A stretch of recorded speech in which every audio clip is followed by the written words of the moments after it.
بسم اللہ الرحمن الرحیم۔ السلام علیکم۔ قربانی ایک اہم عبادت اور شعائر اسلام میں سے ہے۔ زمانہ جاہلیت میں بھی اس کو عبادت سمجھا جاتا مگر بتوں کے نام پر قربانی کرتے تھے۔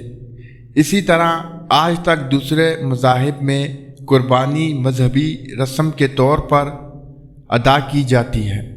بتوں کے نام یا مسیح کے نام پر قربانی کرتے ہیں۔ سورۃ الکوثر میں اللہ تعالیٰ نے اپنے رسول صلی اللہ علیہ وسلم کو حکم دیا ہے کہ جس طرح نماز اللہ کے سوا کسی کی نہیں ہو سکتی، قربانی بھی اسی کے نام پر ہونی چاہیے۔ منیر کا یہی مفہوم ہے۔ دوسری آیات میں اسی مفہوم کو دوسرے عنوان سے اس طرح بیان فرمایا ہے: ان صلاتی و نسکی و محیائی و ممانی اللہ رب العالمین۔ رسول اللہ صلی اللہ علیہ وسلم نے ہجرت کے بعد 10 سال مدینہ طیبہ میں قیام فرمایا۔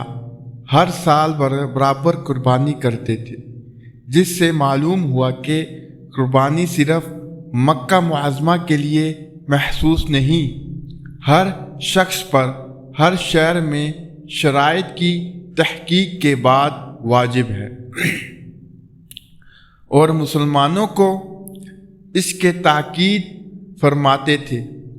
اسی لیے جمہوریہ اسلام کے نزدیک قربانی واجب ہے۔ حضرت عائشہ صدیقہ سے روایت ہے کہ رسول اللہ صلی اللہ علیہ وسلم نے ارشاد فرمایا کہ ذی الحجہ کی 10ویں تاریخ یعنی عید الاضحیٰ کے دن فرزند آدم کا کوئی عمل اللہ کو قربانی سے زیادہ محبوب نہیں، اور قربانی کا جانور قیامت کے دن اپنے سینگوں اور بالوں اور کھروں کے ساتھ آئے گا، اور قربانی کا خون زمین پر گرنے سے پہلے اللہ تعالیٰ کی رضا اور مقبولیت کے مقام پر پہنچ جاتا ہے۔ پس اے خدا کے بندو، دل کی پوری خوشی سے قربانیاں کیا کرو۔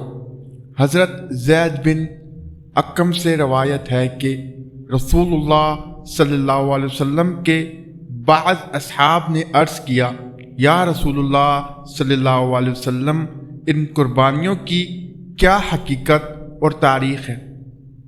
آپ صلی اللہ علیہ وسلم نے فرمایا: یہ تمہارے روحانی اور نسلی مورث حضرت ابراہیم علیہ السلام کی سنت ہے، یعنی سب سے پہلے ان کو اللہ تعالیٰ کی طرف سے اس کا حکم دیا گیا۔ وہ کیا کرتے تھے؟ ان کی اس سنت اور قربانی کے جانوروں کے ہر بال کے عوض ایک نیکی انہوں نے عرض کیا، تو کیا ان کا بھی ہوتا ہے؟ اور یقیناً ان میں سے ایک ایک جانور کی کھال پر لاکھوں یا کروڑوں بال ہوتے ہیں، تو کیا ان اون والے جانوروں کی قربانی کا ثواب بھی ہر بال کے عوض ایک نیک کی شرح سے ملے گا؟ آپ صلی اللہ علیہ وسلم نے فرمایا: ہاں، اون والے جانوروں کی قربانی کا اجر بھی اسی طرح اور اسی حساب سے ملے گا کہ اس کے بھی ہر بال کے عوض ایک نیکی۔ رسول اللہ صلی اللہ علیہ وسلم نے ارشاد فرمایا: جو شخص استطاعت رکھنے کے باوجود قربانی نہیں کرتا، وہ ہماری عیدگاہ کے قریب بھی نہ پھٹکے۔ قربانی کس پر واجب ہے؟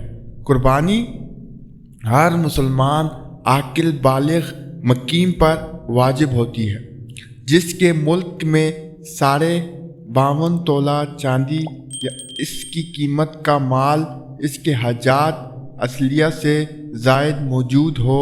یہ مال خواہ سونا چاندی یا اس کے زیورات ہو، یا مال تجارت یا ضرورت سے زائد گھریلو سامان، یا مسکونہ مکان سے زائد کوئی مکان وغیرہ ہو۔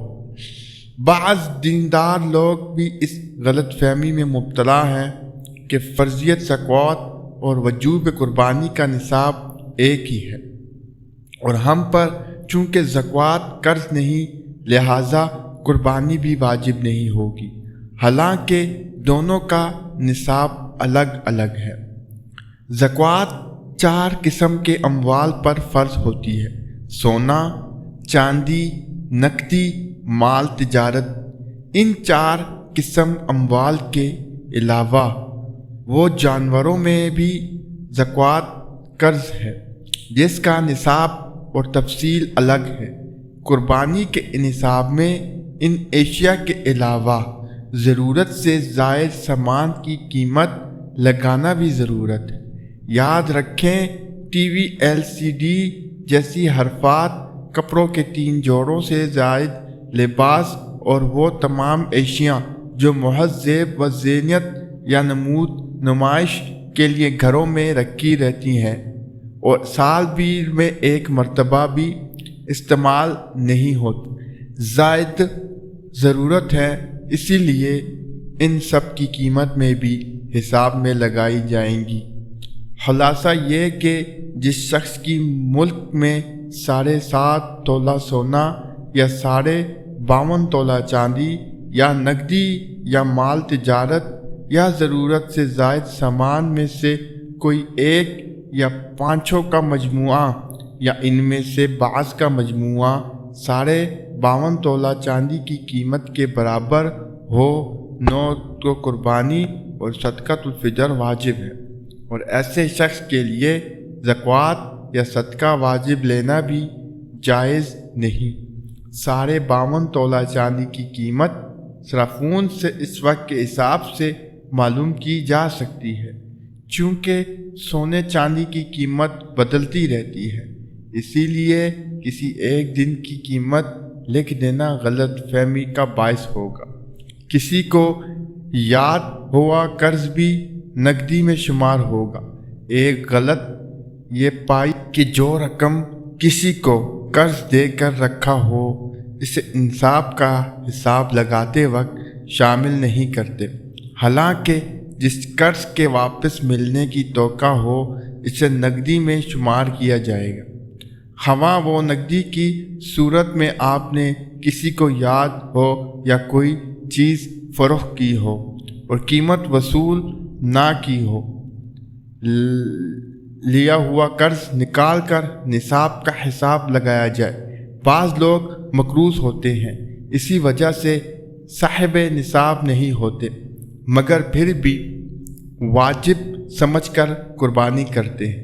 حالانکہ مسئلہ یہ ہے کہ اگر آپ مقروض ہیں تو زکوٰۃ کے نصاب میں 4 اور قربانی کے نصاب میں 5 قسم کے اموال کی قیمت لگائیں، پھر اس سے قرض کو تفریق کریں۔ قرض نکالنے کے بعد اگر بقیہ اموال بقدر نصاب ہے تو آپ پر زکوٰۃ اور قربانی واجب ہے، ورنہ نہیں۔ قرضہ خواہ یا اہل حقوق کے حقوق مامال کر کے قربانی کرنا جائز نہیں۔ اگر قربانی واجب نہ ہونے کے باوجود کسی کا حق تلف کیے بغیر قربانی کرے، مقصود اللہ کی رضا ہو نہ کہ فخر و نمود، تو کوئی مذائقہ نہیں۔ سونے چاندی پر زکوٰۃ اور قربانی۔ امید کرتا ہوں کہ آج کی ویڈیو آپ کو پسند آئی ہوگی۔ مزید ایسی ویڈیوز دیکھنے کے لیے ہمارا چینل عاقب اسلامک وائس کو